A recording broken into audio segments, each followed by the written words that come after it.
सुप्रभात प्रिय दोस्तों, चैनल को सब्सक्राइब करें, बेल आइकन को प्रेस करें और उसे ऑल पे करें ताकि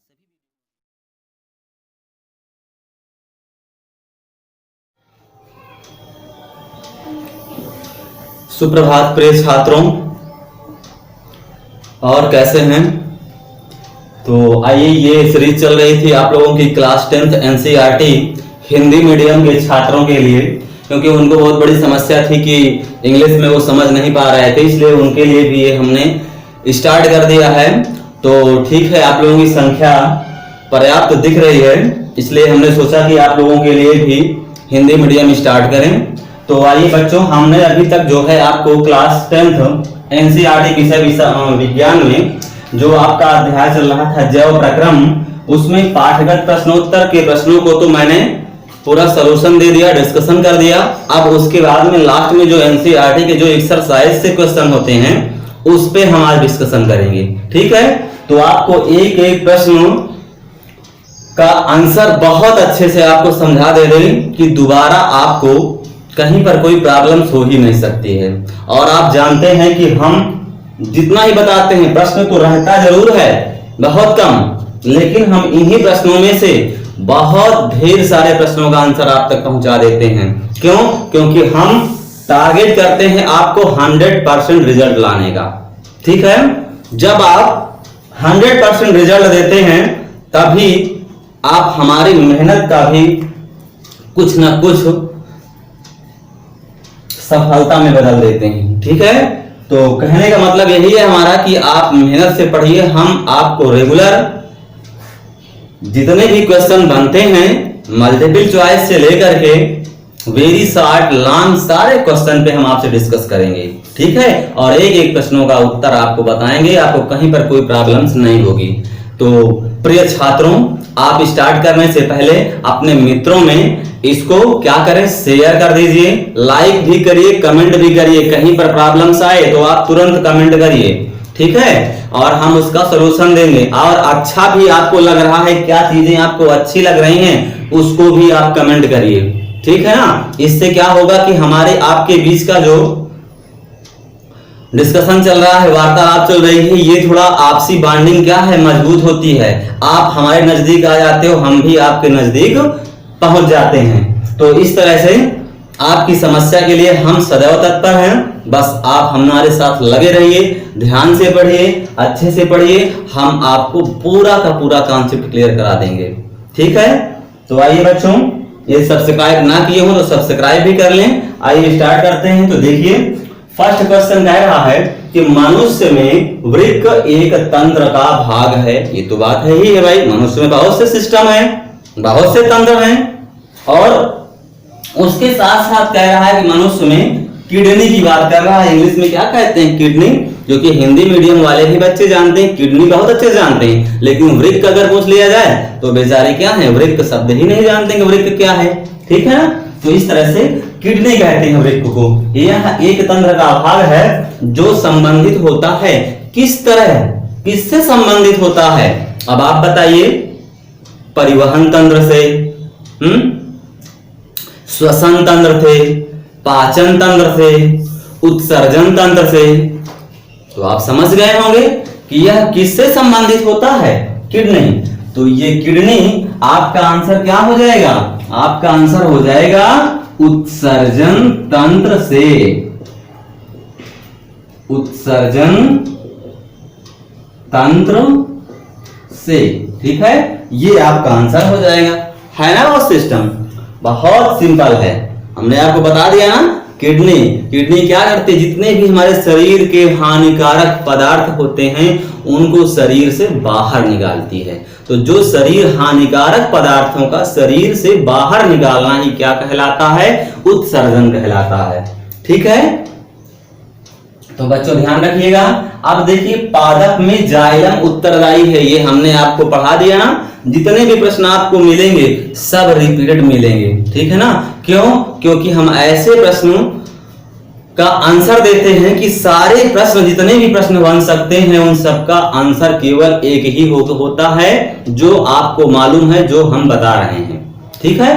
तो यहां पे आपने देखा कि पादप में जाइलम, पादप मीन्स पौधों में किसकी बात कर रहा है? जाइलम की बात कर रहा है। तो पौधों में हमने बताया था ना कि ये जाइलम क्या है? ये टिश्यू हैं, ऊतक हैं, ठीक है ना, जाइलम फ्लोएम। तो यहां से प्रश्न बनते हैं, मल्टीपल चॉइस क्वेश्चन बनते हैं और आपके वेरी शार्ट भी बनते हैं। तो यहाँ पे आप देख सकते हैं पादप में जाइलम क्या है? पादप में जाइलम उत्तरदायी होता है। तो पादप में जो जाइलम उत्तरदायी होता है वो किस लिए उत्तरदायी होता है? भोज्य पदार्थों के लिए, उत्सर्जित पदार्थों के लिए, वाटर ट्रांसपोर्ट सिस्टम या जल परिवहन के लिए।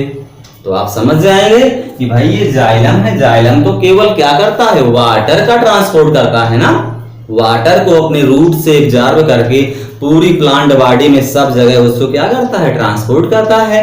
तो इस तरह से इसका उत्तर क्या हो जाएगा? जल का परिवहन। क्या हो जाएगा? जल का परिवहन करता है, ठीक है ना। अब आपको भूलेगा नहीं, परि परि और वहन, परि मतलब चारों तरफ हो, ठीक है ना। किसका? जल का। परि मतलब चारों तरफ वहन कर दिया गया, पहुंचा दिया गया, ठीक है। तो इस तरह से आप समझ गए कि इसका आंसर क्या हो जाएगा? जल का परिवहन। आइए यहाँ पे देखें स्वपोषी पोषण। अब देखो बेटा स्वपोषी पोषण की बात आ गई है। ये स्वपोषी पोषण क्या होता है? तो ये हमने आपको पहले ही बताया है। क्या बताया है कि भैया जो न्यूट्रिशन है वह मेनली हम टू ही टाइप में डिवाइड करके अध्ययन करते हैं, या तो स्वपोषी होगा या परपोषी होगा। तो स्वपोषी, स्व मतलब क्या होता है? अपने से पोषण प्रदान करना, ठीक है ना, अपने से पोषण प्राप्त करना। तो अब उस ऐसे कौन से एनिमल्स, प्लांट्स हैं जो कि अपना न्यूट्रिशन स्वयं लेते हैं? तो आप जानते हैं ये भी प्रश्न बहुत पूछा गया है क्लास में, बहुत इंटरेस्टेड रहा है कि अच्छा मैं आपसे अगर पूछूं कि आप बताइए आप कैसे हैं, आप स्वपोषी पोषण है कि परपोषी पोषण लेते हैं? तो आप क्या बताओगे? परपोषी मतलब दूसरों से पोषण लेना और स्वपोषी का मतलब अपने खुद से पोषण लेना। हाँ, तो आप कंफ्यूज हो जाते हैं ना। तो इसलिए कंफ्यूज हो जाते हैं कि यहीं पे आपको मैं कॉन्सेप्ट बताता हूं कि बेटा जो कुछ भी आप अपना न्यूट्रिशन लेते हैं वो सब प्लांट से ही तो लेते हैं, अपने से क्या करते हैं? तो इसलिए पौधे क्या हैं? आपसे तो कुछ नहीं लेते हैं ना, पौधे अपना भोजन स्वयं बनाते हैं। इसलिए जितने भी हरे पौधे हैं, सारे हरे पौधे, ग्रीन प्लांट सब क्या होते हैं? स्वपोषी पोषण होते हैं। तो स्वपोषी पोषण के लिए आवश्यक है क्या क्या आवश्यक है? तो आपको मालूम होना चाहिए कि प्लांट जब अपना भोजन बनाते हैं तो उनको किसकी आवश्यकता होती है? उनको आवश्यकता होती है किसकी? वाटर की, H2O की, और किसकी आवश्यकता होती है? कार्बन डाइऑक्साइड की। तो यहाँ पे आप देख सकते हैं कि कार्बन डाइऑक्साइड की आवश्यकता होगी, H2O की आवश्यकता होगी, और उसके साथ साथ जो ये भोजन बनाते हैं पौधों का किचन, वैसे हम लोगों का किचन होता है ना रसोई घर, हम लोगों का खाना कहाँ बनता है? किचन में बनता है। हाँ, तो वैसे पौधों का भी किचन होता है, पौधों का भी रसोई घर होता है। उसको हम क्या कहते हैं? क्लोरोफिल कहते हैं। क्या कहते हैं? क्लोरोफिल कहते हैं, ठीक है। तो इस तरह से आप समझ गए होंगे कि कार्बन डाइऑक्साइड हो गया और H2O हो गया और क्लोरोफिल हो गया।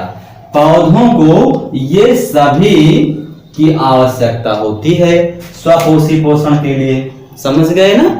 स्वपोषी पोषण तभी जब अपना भोजन प्लांट स्वयं बनाते हैं। तो वो भोजन अपना प्लांट्स कैसे बनाते हैं? आप समझ गए होंगे कि कार्बन डाइऑक्साइड लेते हैं पौधे और जल लेते हैं, और अपने प्लांट्स में जो आप देखते हैं ग्रीन कलर का जो पार्ट लीफ होता है, हाँ, जिसमें क्लोरोफिल होता है, वहां पर ये पौधे अपना भोजन स्वयं बनाते हैं। इसलिए ऐसे पौधों को हम क्या कहते हैं? स्वपोषी पोषण कहते हैं। ठीक है, यहाँ तक बात समझ में आ गई।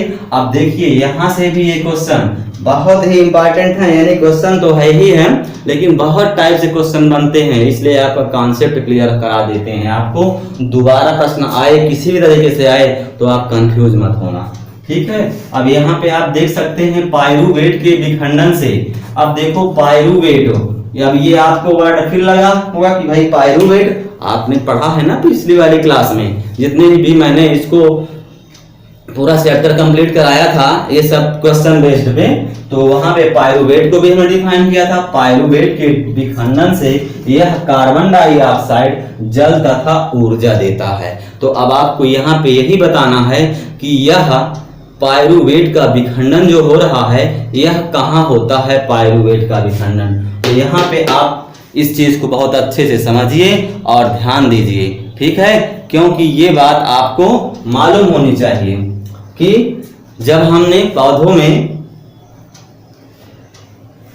इसको हम बता रहे थे तो वहां पे हमने आपको यही बताया था कि प्लांट्स में जो ग्लूकोज होता है वह ग्लूकोज किस में कन्वर्ट होता है, पायरुविक एसिड में कन्वर्ट होता है। कहां पे कन्वर्ट होता है, तो साइटोप्लाज्म या कोशिका द्रव्य में कन्वर्ट होता है। ये प्रक्रिया कहां होती है, कोशिका के कोशिका द्रव्य में होती है। यहां तक पायरुवेट के बनने तक की प्रक्रिया कहां हो रही है, पायरुवेट के बनने तक की प्रक्रिया कोशिका के कोशिका द्रव्य में होती है। ठीक है, इतनी बात समझ में आ गई ना। अब कोशिका द्रव्य के बाद कंडीशन कैसी हो सकती है, ठीक है, कि कोशिका द्रव्य में जो कोशिका अंगक होते हैं, ठीक है ना, तो अब उसमें उसके बाद ये क्या क्या आपको मालूम चल गया कि ये वाटर, ये ऊर्जा देता है ना, ये सब चीजें, कार्बन डाइऑक्साइड, जल और एनर्जी। तो अगर यह पायरुवेट ऑक्सीजन की उपस्थिति में, ठीक है ना, इसका ऑक्सीडेशन हो जाएगा पायरुवेट का, तो यह किस में कन्वर्ट हो जाएगा, CO2 में, जल और एनर्जी में, यही देता है। तो अब कह रहा है कि यह क्रिया होती कहां है, तो यह क्रिया कहां होती है, माइटोकॉन्ड्रिया में होती है। इस बात को आप ध्यान दीजिएगा, माइटोकॉन्ड्रिया में, माइटोकॉन्ड्रिया में होती है। क्या होती है माइटोकॉन्ड्रिया में, पायरुवेट का विखंडन होता है। किसका विखंडन होता है, पायरुवेट का विखंडन होता है। ठीक है, ये आपके प्रश्न हैं। ठीक है, अब वहीं पे अगर आप देखें कि यहां पे अगर आप देखें जो कोशिका द्रव्य है, कोशिका द्रव्य, तो इसमें क्या होता है, यह सीधे ग्लूकोज से किसमें कन्वर्ट हो जाती है, पायरुवेट में। ठीक है ना। अब ये ग्लूकोज कितने कार्बन से होते हैं, 6 कार्बन, और जब ये ग्लूकोज से पायरुवेट में कन्वर्ट होता है तो वो कितने कार्बन में हो जाता है, 3 कार्बन में। ठीक है, यहीं पर से इतने ही प्रश्न आपसे पूछे जा सकते हैं। ठीक है, इससे बाहर कोई प्रश्न आने वाला नहीं है। ठीक है, तो इस तरह से आप समझ गए होंगे।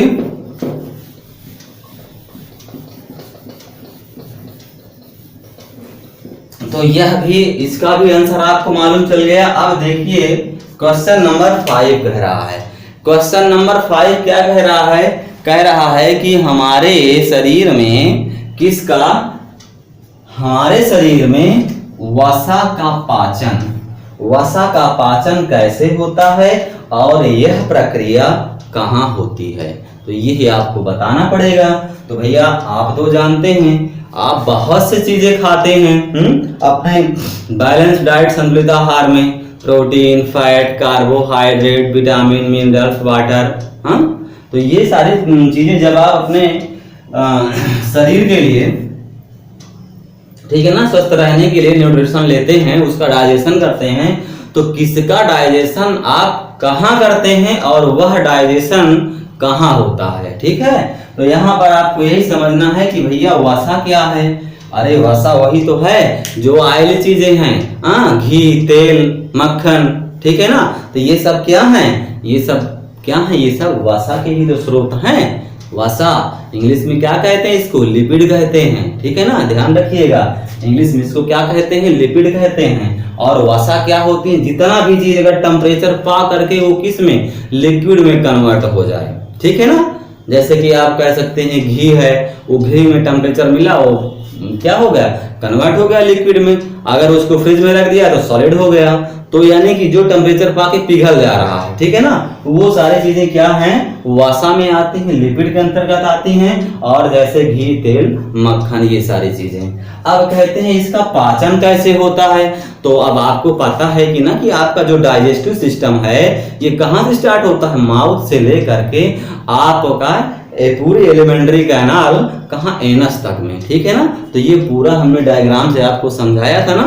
तो अब बस उस डायग्राम को जो आपको समझ में आया था, उसी डायग्राम के आधार से आप समझ लीजिएगा कि हमारे शरीर में वसा का पाचन कहाँ होता है।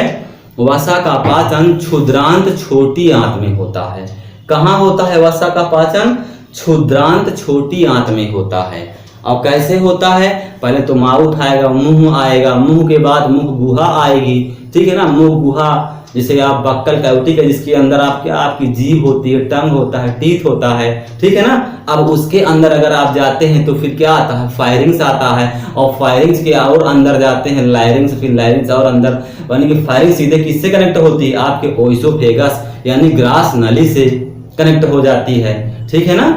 ग्रसनी आप किससे, ग्रास नली से कनेक्ट हो। ग्रास नली एक लंबी ट्यूब लाइक स्ट्रक्चर है, और वह सीधे आपके कहाँ जा करके, वह सीधे आपके जाकर के स्टोमक में कनेक्ट हो जाती है, ठीक है ना। और स्टोमक के बाद सीधे कौन सा, क्षुद्रांत वाला, ठीक है ना, छोटी आंत स्टार्ट होती है। और छोटी आंत जब स्टार्ट होती है तो वो बहुत लंबी होती है, ऐसे ऐसे ना पूरी क्वाइल्ड रहती है, और लास्ट में फिर वो बड़ी आंत से होते होते ये पूरा जो है एनस के द्वारा पूरा मटेरियल डाइजेस्ट होकर के बाहर निकल जाता है।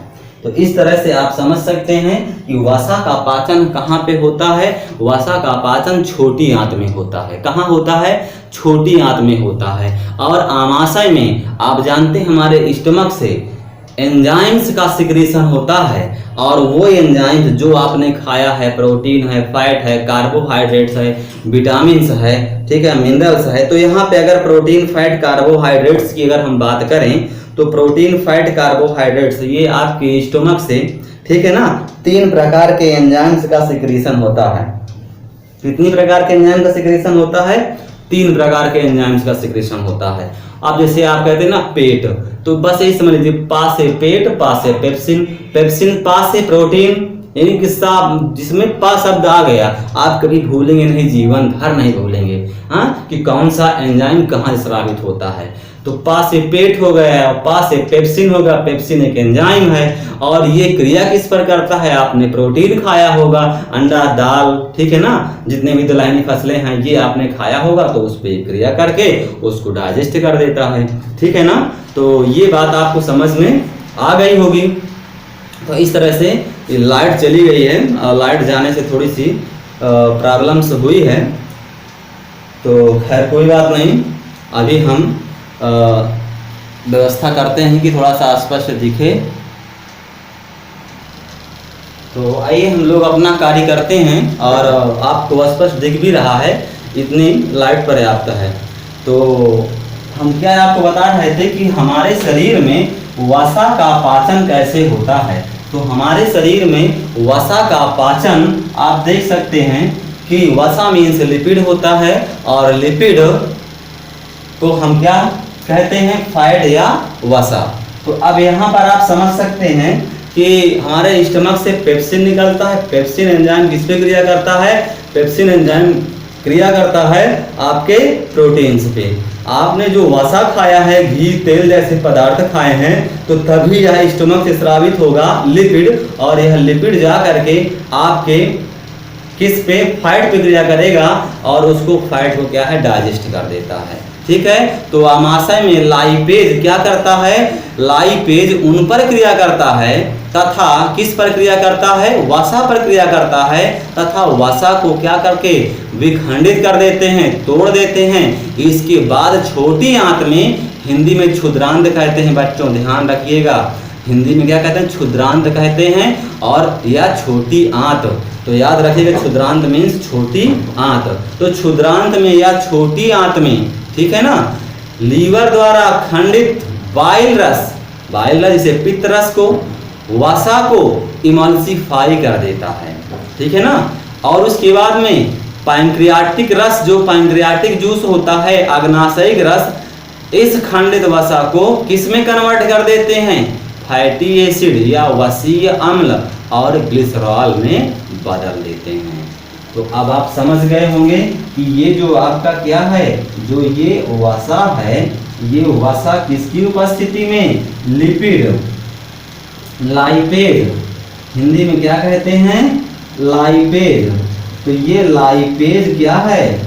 ये लाइपेज एंजाइम है, और ये लाइपेज एंजाइम वसा को किसमें कन्वर्ट कर देता है? वसा अम्ल। किसमें कन्वर्ट कर देता है? वसा अम्ल, फैटी एसिड प्लस ग्लिसरॉल में, प्लस ग्लिसरॉल में। ठीक है, तो इस तरह से अब आप समझ गए होंगे कि वसा को छोटे छोटे मॉलिक्यूल्स में तोड़ना। ठीक है, ये वसा का क्या हो गया? डाइजेशन हो गया। ठीक है ना, वसा लाइपेज एंजाइम की उपस्थिति में किसमें कन्वर्ट हो गया? डाइजेस्ट हो गया, वसा अम्ल और ग्लिसरॉल में। ठीक है, तो इस तरह से ये प्रश्न आपका कंप्लीट हो गया।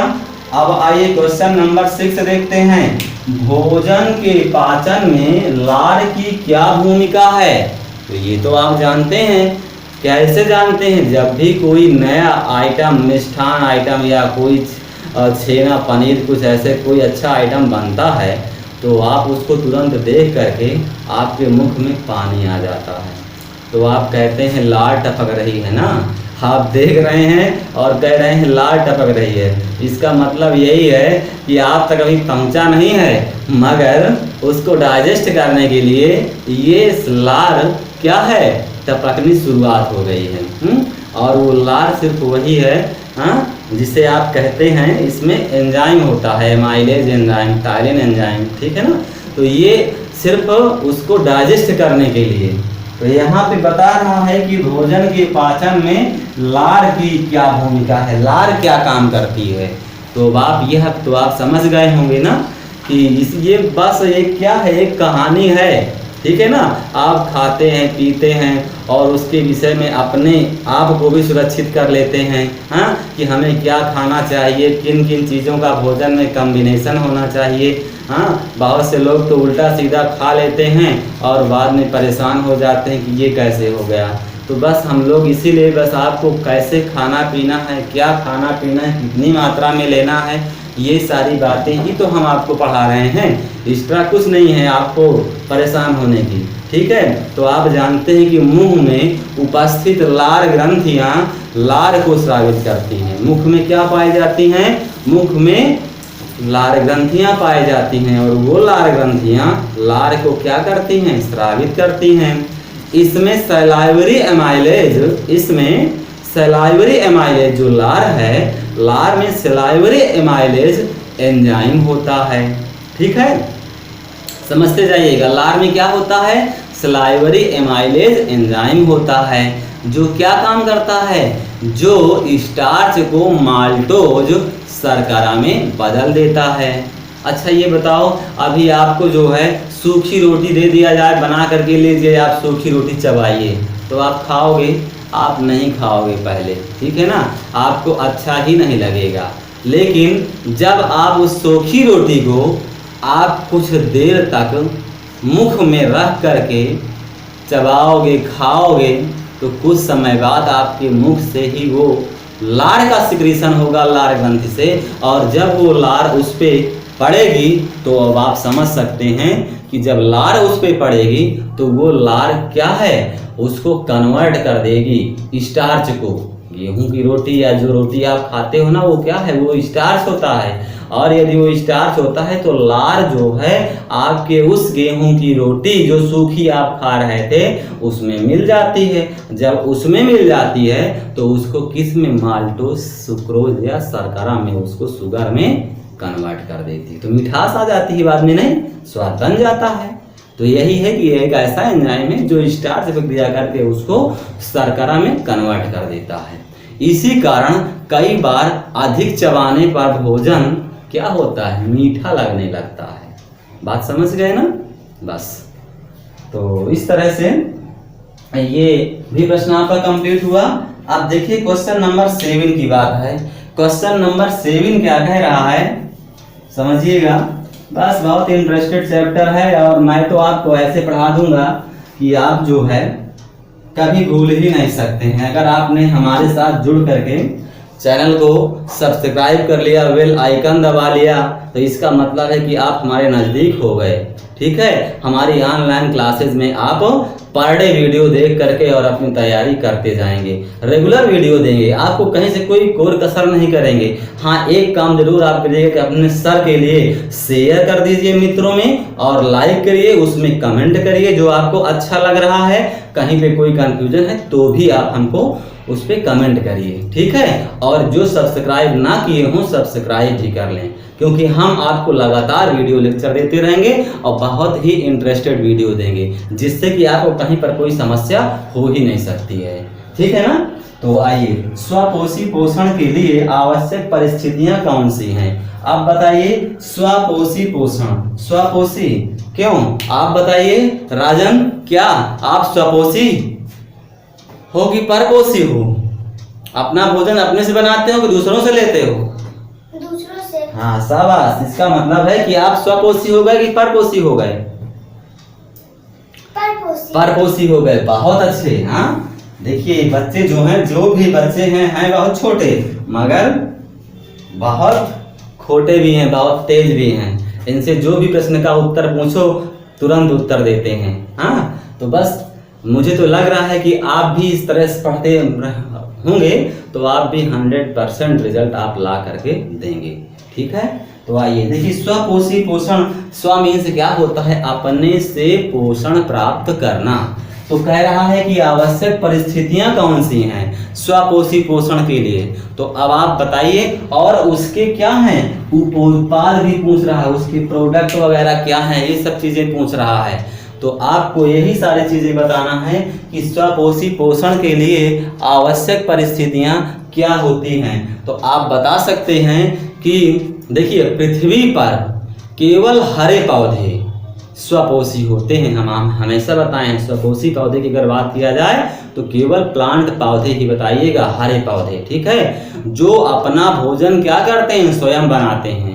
आपकी तरह किसी से मांगते थोड़ी हैं, आप लोग तो भिखारी की तरह मांगते रहते हो ना, कुछ मिल जाए खाने को, पेट पूजा हो जाए, तो ऐसा नहीं है। लेकिन प्लांट्स को देखो, अपना भोजन स्वयं बनाते हैं, टाइम से उनको क्या क्या चाहिए और वो चीज़ें उनको प्राप्त हो जाती हैं, ठीक है। तो वही आपको यहाँ पे जानना है कि पौधे अपना भोजन स्वयं बनाते हैं, ठीक है। इसके लिए कुछ परिस्थितियाँ आवश्यक होती हैं, जैसे क्या हो सकता है कि पर्याप्त मात्रा में जल जो जड़ें अवशोषित करती हैं। भाई वाटर लेंगे नहीं लेंगे, पहली चीज है पौधे अपने वाटर कहाँ से प्राप्त करेंगे, पौधों का जो जड़ होता है वो जमीन में होता है और जमीन से पौधे जड़ों के द्वारा वाटर प्राप्त करते हैं, ठीक है। अगर वहीं पे और भी बात करें और किसकी आवश्यकता पड़ती है, सूर्य के प्रकाश की आवश्यकता पड़ती है। तो जब सूर्य का प्रकाश भी उनको मिलेगा तो उनका खाना क्या होगा, पकना शुरू हो जाएगा। अब तो आप देख ही रहे हो ना, अभी तक तो आप लोग भोजन बनाते थे एलपीजी गैस से, इससे पहले लकड़ी कंडी जो कुछ भी उससे बनाया करते थे। लेकिन अब तो ऐसे भी चीजें आ गई हैं कि अब आप जो है इसकी आवश्यकता ही नहीं है, सोलर एनर्जी से आपका खाना पक रहा है। तो अब आप बताइए कौन कुछ नया कर ले रहे हैं आप, ये तो सारी चीजें प्लांट स्वयं अपने से कर ले रहे हैं कि नहीं। तो इनको चाहिए वाटर चाहिए, सूर्य का प्रकाश चाहिए और कार्बन डाइऑक्साइड गैस चाहिए, ठीक है। और पौधों में क्या होता है, क्लोरोफिल भी होता है, जो ग्रीन कलर का होता है, लीफ में होता है ना क्लोरोफिल। तो यहीं पे ये पौधों में क्या है, किचन है, रसोई घर है। तो बस आप समझ गए कौन कौन सी परिस्थितियां चाहिए और उसके जो है उपोत्पाद क्या हो सकते हैं, ठीक है। तो इस तरह से ये बात आप समझ गए होंगे। तो ये तो हो गया आपके स्वपोषी पोषण के लिए आवश्यक परिस्थितियां। तो प्रिय बच्चों, आप चैनल को सब्सक्राइब कर लीजिए, लाइक कर लीजिए और हमसे जरूर जुड़े रहिए। हमको लाइक कमेंट अवश्य करिए, ठीक है। और जब आप करेंगे लाइक कमेंट तो ये आप मान के चलिए कि आप भी हमारे साथ अपनी नज़दीकी रिश्ता या नज़दीकी बॉन्डिंग संबंध बना लिए हैं। ठीक है, रेगुलर क्लास आप लेते रहेंगे, मैं आपको रेगुलर वीडियो अपलोड करके देता रहूँगा। आपको कहीं बाहर जाने की आवश्यकता नहीं है, क्योंकि आप देख रहे हैं मैं रिजल्ट 100% दिया हूँ। इस समय चाहे यूपी बोर्ड हो चाहे CBSE बोर्ड का रिजल्ट आने वाला है, उसमें भी आप देखिएगा 100% रिजल्ट। सबसे टॉप पे रहता है जो है साइंस के बच्चों का नंबर, जो बायोलॉजी में साइंस वाला पार्ट से नंबर वो बहुत खींचते हैं, साइंस में बायोलॉजी के पार्ट से बहुत अच्छे नंबर। क्यों? क्योंकि उनको अच्छा मैटर मिल रहा है ना, तो इसलिए वो टॉप तो करेंगे ही करेंगे। तो आप भी लगे रहिए, जुड़े रहिए, समझते रहिए। ठीक है ना, लाइक शेयर करते रहिए। सर के लिए केवल इतना करिए। अभी तो मैं आपसे कुछ भी नहीं मांग रहा हूँ, मैं सिर्फ ये चाह रहा हूँ कि आप केवल पढ़िए और संख्या बढ़ाइए जितना अधिक हो सकता है। ठीक है, तो thank you so much, love you all. प्रिय बच्चों, नेक्स्ट वीडियो में फिर मिलेंगे।